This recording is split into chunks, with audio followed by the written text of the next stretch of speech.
pupilos da enfermagem, eu sou a professora Paloma. Eu venho agora falar sobre o segundo tema em urgência e emergência, que é sobre o SAMU, Serviço de Atendimento Móvel de Urgência. O SAMU, no nosso município, ele não é tão praticado. O SAMU ele vem de uma verba municipal juntamente com uma verba federal, então tem toda uma regra para se instalar uma base do SAMU. Porém, eu vou trazer um pouquinho que ele despenca nos concursos da enfermagem, o SAMU. O que é o SAMU? Ele tem o objetivo de chegar precocemente no atendimento àquela vítima de trauma, aquela vítima de algum acidente, aquela vítima que aconteceu alguma coisa. Então esse é o objetivo do SAMU, chegar naquele lugar, naquele local do acidente o quanto antes possível, para se fazer o atendimento também o quanto antes possível. Na emergência, o mais rápido possível a gente poder ter ação, melhora a sobrevida desse paciente. Então, o Ministério da Saúde ele vem concentrando esforços no sentido de implementação do SAMU em todos os municípios. Ainda não existe, no nosso município não existe, no município de Trindade não existe.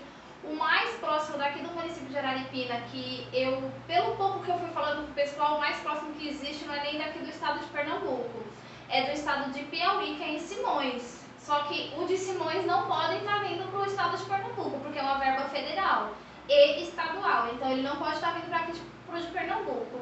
O SAMU mais próximo daqui da região de Pernambuco, do estado de Pernambuco, fica em Petrolina. É a base mais próxima do SAMU, em Petrolina. Então, assim, o de Simões, por ser no Piauí, ele não pode vir fazer atendimento aqui em Pernambuco, certo? Importante, o SAMU ele é um serviço gratuito que funciona 24 horas por meio de prestação de orientação, do envio de veículos à tripulação e à equipe capacitada, através do número 192. Nos vídeos que eu mandei para vocês, tinha um vídeo explicando certinho como que é o protocolo do SAMU até chegar ao atendimento da vítima, como é que a gente entra em contato com o SAMU até atendimento da vítima, às vezes até a gente faz esse atendimento via orientação pelo telefone. Então a gente entra em contato com a base, fala com um técnico regulador, explica. Por isso que o importante também é quem está ligando saber o que a vítima tem, o que ela está apresentando, o que aconteceu no local, e não assim, eu cheguei, eu vi aquela mulher parada, aquele monte de gente parada, eu fui ver o que era e eu liguei para o SAMU. Não, eu tenho que ver o que aconteceu para poder ligar para o SAMU e passar todas as informações. Quanto mais informação eu passar pelo telefone, melhor vai ser para eles avaliarem e mandar o tipo de ambulância de suporte necessário naquele momento. Quando que eu tenho que chamar o SAMU? Algumas opções que a gente tem que chamar o SAMU. Ocorrência de problemas cardiorrespiratórios, uma parada cardíaca, uma parada respiratória. Intoxicação exógena por envenenamento, por álcool, intoxicação por drogas, queimaduras graves, ocorrência de maus tratos, tem que chamar o SAMU, trabalho de parto em que haja risco tanto para a mãe quanto para o bebê, tentativas de suicídio, crises hipertensivas, acidentes com vítimas com trauma. Assim, o SAMU ele atende praticamente a mesma coisa que o resgate. Aqui na cidade de Araripina, no município de Araripina, a gente tem sim uma base do resgate, porém ele vai mais em coisas assim que são traumas com múltiplas vítimas. Como aqui a gente não tem o SAMU, o que socorre é a ambulância da UPA, que a pessoa entra em contato, como eu falei no outro vídeo, a pessoa entra em contato e a ambulância da UPA ou do município, vai, busca e leva até a UPA, ou do distrito. O distrito de Jejerim tem uma ambulância para estar fazendo isso, o distrito de Moraes tem uma ambulância para estar fazendo isso. Então, geralmente, quem vai levar esses pacientes para a UPA é a ambulância do seu distrito, não a ambulância do SAMU. A gente tem sim uma ambulância fornecida pelo estado do SAMU, que ela é usada para esses atendimentos mais graves. Paciente que está em parada cardíaca, paciente que vai precisar ser transferido para uma vaga de UTI. Então, a gente acaba utilizando essas ambulâncias como uma UTI móvel, como um tipo D, uma ambulância de tipo D, que é mais para suporte avançado de vida, que precisa de um atendimento melhor. Então, choques elétricos, acidentes com produtos perigosos, suspeitas de infarto, de AVC, então são N fatores. ocorrência e emergência é chamado SAMU 192, certo? Ou resgate 193. Dicas, né? Como eu falei para vocês, quando a gente liga para o SAMU, o que tem que fazer? Verificar qual a quantidade de vítima, o que a vítima está apresentando, tem que seguir as orientações do médico, igual quando a gente liga lá, é um paciente em parada, eles vão perguntar: você já checou o pulso desse paciente?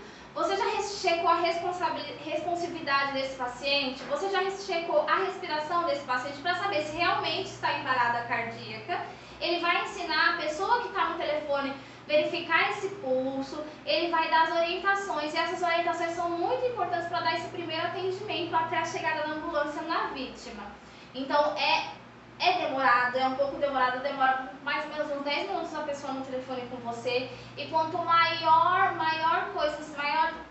dicas que dá pelo telefone, melhor vai ser para o médico regulador, com a técnica reguladora, avaliar se esse paciente está bem ou não está, e avaliar qual tipo de ambulância tem que ser enviado para esse paciente para esse caso. Vamos supor, se eu falo: ai, aconteceu um acidente aqui na BR e eu preciso de uma ambulância, e o acidente tem 10 vítimas, e eles mandarem uma vítima só, como é que vai socorrer, uma ambulância só, como é que vai socorrer essas 10 vítimas? Então, se eu virar e falar: aconteceu um acidente, são 10 vítimas, uma tá assim, assim, assado, outra tá assim, assim, assado, aí eu preciso de uma equipe com suporte maior para estar atendendo essas 10 vítimas. Eles vão mandar mais quantidade de ambulâncias e mais gente. Eles podem pedir até socorro de outros municípios mais próximos para ajudar nisso. Então, acidente com múltiplas vítimas, ele é bem interessante de se atender, porque tem toda uma classificação de risco também que a gente faz no momento, e tem que ser aquela classificação rápida, onde a gente vai atender primeiro os que estão precisando de maior atendimento, depois os que estão precisando menos. Então isso já vai ser um outro tema que a gente vai estar abordando aqui. Agora, a classificação das ambulâncias. Tem uma portaria do Ministério da Saúde que ela, como que ela fala, ela formaliza os tipos de ambulância. Então eu tenho 6 tipos de ambulância, 6 tipos de socorro, de ambulância que a gente pode falar, de ambulância para estar socorrendo esse paciente. O que a gente mais tem aqui no nosso município é a ambulância de suporte tipo A, que é só para transporte de paciente. Então, às vezes, aquele paciente que precisa ir de um município a outro, a gente usa a ambulância de transporte. Às vezes, um paciente lá no Hospital Santa Maria que está de alta e ele precisa ir para o seu município, a gente solicita essa ambulância de transporte, de tipo A. A do tipo B é de suporte básico de vida. É uma ambulância que vai estar um pouco mais, como que eu posso falar, um pouco mais equipada. Ela vai vir junto no suporte básico de vida, tem que vir um motorista e um técnico, não só o motorista, mas de transporte pode ser só o motorista. Não precisa ter um técnico ou equipe de enfermagem. Já no suporte básico de vida precisa ter um técnico de enfermagem. Na de resgate, ela é geralmente utilizada com os bombeiros. É mais para aqueles casos de trauma. A C e a D são muito parecidas. A D é para suporte avançado de vida, parada cardíaca, que o paciente está com risco iminente de morte, ela vai um médico junto. Ou eles mandam uma ambulância com um desfibrilador, um DEA, junto, que vai fazer um suporte maior naquela parada na rua. Porque eu tenho que estabilizar o paciente para poder transportá-lo para uma unidade de suporte mais avançado. Então, eu estabilizando esse paciente na rua, eu coloco ele dentro da ambulância e já levo. Então, quando for uma queixa de um paciente com risco iminente de morte, é sempre essa suporte avançado de vida ou a de resgate. As que a gente mais utiliza aqui no município de Araripina, no município de Trindade, municípios pequenos, é essa de transporte e essa de suporte básico de vida, que geralmente é aquele paciente que está na UPA e precisa ser transferido com urgência para o hospital de Oricuri. A UPA de Trindade transfere para o hospital de Oricuri. A UPA de Araripina transfere para o hospital, aqui em Santa Maria. Dependendo, também vai para o hospital de Oricuri se for caso de ortopedia. Então, cada hospital tem como que eu posso falar, uma especialidade mais avançada.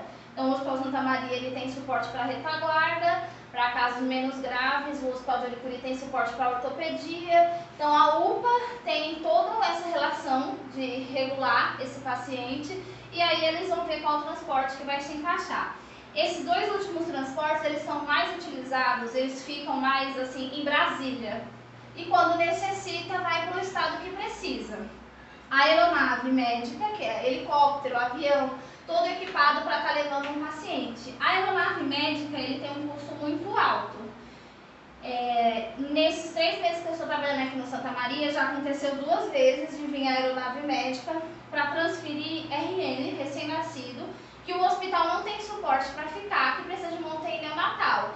E ao mesmo tempo, esse RN ele não vai aguentar 10 horas de viagem numa ambulância de suporte avançado de vida. Porque daqui do município de Araripina até Recife ou Fortaleza vai ser mais ou menos de 10 a 12 horas de viagem.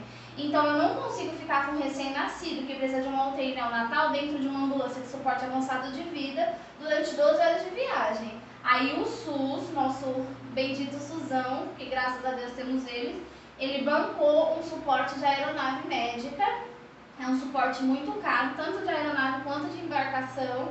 Então ele bancou para vir aqui no aeroporto de Araripina, pegar esse recém-nascido e levar para um hospital de Recife. Aconteceu isso também no hospital de Aricuri, o hospital de Aricuri não teve suporte, então eles trouxeram esse RN até o aeroporto aqui de Araripina para poder estar transferindo esse recém-nascido. Então a gente entra em contato, mas não entra entre aspas. Todo mundo que for trabalhar na aeronave médica ou na embarcação, eles têm uma especialização a mais, né? O técnico, o enfermeiro, o médico, eles têm uma especialização a mais, onde eles têm que ter uma noção básica da parte de aeronave e da parte de embarcação. Então é uma especialização a mais. São dois suportes avançados, eles são bem equipados, e é mais para esses casos assim, de pacientes que estão muito graves e precisam ir para locais muito distantes. Então aí usa a aeronave e usa a embarcação. Tudo isso é explicado nessa portaria